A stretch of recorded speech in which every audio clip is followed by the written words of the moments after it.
Hello दोस्तों, आज की कहानी अगर अच्छी लगे तो प्लीज़ मेरी वीडियो को लाइक और चैनल को सब्सक्राइब करें। भैया 2000 रुपये चाहिए थे। रेलवे की वैकेंसी निकली है, फॉर्म भरना है और कुछ बुक्स भी खरीदनी है। अमित ने जब बड़े भाई से पैसे मांगे तो भाई बोला, अभी हाथ तंग चल रहा है, तू ऐसा कर राहुल से मांग ले, उसे तो जल्दी सैलरी मिलती है ना।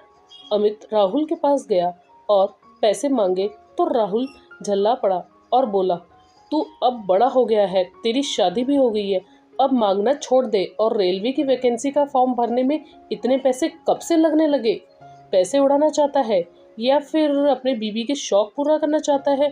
अगर ऐसा है तो अपनी कमाई से कर। पैसा बहुत मेहनत से कमाया जाता है। जिस दिन मेहनत करेगा तो उस दिन सारे शौक खत्म हो जाएंगे। पिता के अचानक चले जाने से सबसे ज्यादा दुख अमित को हुआ था। उसकी जिंदगी बिल्कुल बदल गई थी। माँ तो बचपन में ही चल बसी थी। उसके दोनों भाई सेटल हो गए थे। बड़ा भाई अपनी दुकान चला रहा था और उससे छोटा राहुल बिजली विभाग में सरकारी नौकरी कर रहा था। 6 महीने पहले अमित की शादी कर दी गई थी, मगर उसकी शादी के 3 महीने बाद ही पिता का हार्ट अटैक से देहांत हो गया था। अमित ने पिताजी से कहा था कि बिना सेटल हुए मेरी शादी ना करे, मगर पिता ने कहा, तू फिक्र क्यों करता है, कमाने के लिए मैं और तुम्हारे 2 बड़े भाई हैं ना। जब तक पिता जीवित थे तब तक अमित के सामने कोई परेशानी नहीं आई थी। जितने पैसे मांगता था मिल जाते थे। उधर पत्नी भी रोज शिकायत कर रही थी। रात को वह पढ़ाई करने लगा था कि पत्नी बोली, मुझे मेरे मायके छोड़ाओ, यहाँ नौकरों की तरह मुझसे काम नहीं होता। आपकी दोनों भाभियाँ कुछ नहीं करती, पूरे दिन मैं ही पिसती रहती हूँ। थोड़ा सा कुछ बोल दूँ तो मुझे ताने सुनाने लगती हैं।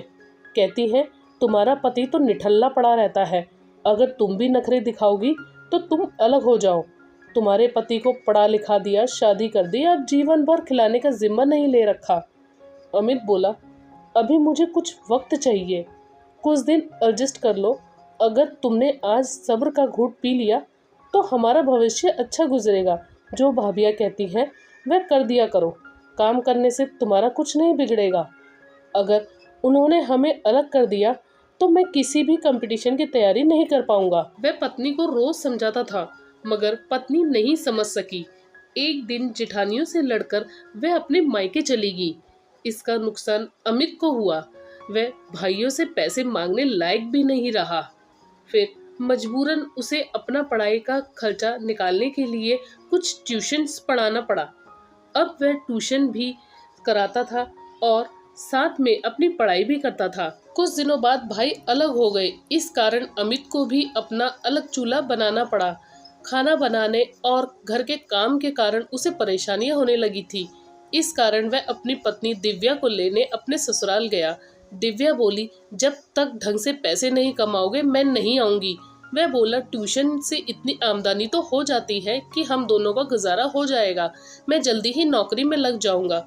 मगर दिव्या नहीं आई। वह बोली, तुम जैसे भुक्कड़ के पास लौट आने से अच्छा मैं रिश्ता तोड़कर किसी और से शादी कर लूं। अमित निराश होकर लौट आया। अब जिंदगी की कड़वी हकीकत से रूबरू हो चुका था, मगर बिखरा नहीं, जी जान से कंपटीशन की तैयारी में जुट गया। अंत में 3 साल की जी तोड़ मेहनत के बाद परीक्षा में निकल गया और एक बड़ा अधिकारी बन गया। जैसे ही वह परीक्षा में पास हुआ, उसके सारे रिश्तेदार लौट आए। दोनों भाई उसके आगे पीछे घूमने लगे। पत्नी भी लौट आई। अन्य रिश्तेदार जो कभी उसका फोन भी नहीं उठाते थे, अब उससे बात करने की कोशिश करने लगे। दिव्या बोली, मैंने जानबूझकर आपको अकेला छोड़ा था ताकि आप अच्छे से तैयारी कर सको। ये मेरा प्यार और तपस्या थी कि आप सफल हो गए। अमित बोला, मैं तुम्हें अपनी पत्नी नहीं मानता। जो दुख में मेरे साथ नहीं खड़ा था, उसे मेरे सुख के दिनों में भी साथ चलने का कोई अधिकार नहीं है। अमित अब अकेला ही रहता था। दोस्तों, आपकी इस कहानी में क्या राय है, हमें कमेंट करके जरूर बताएं।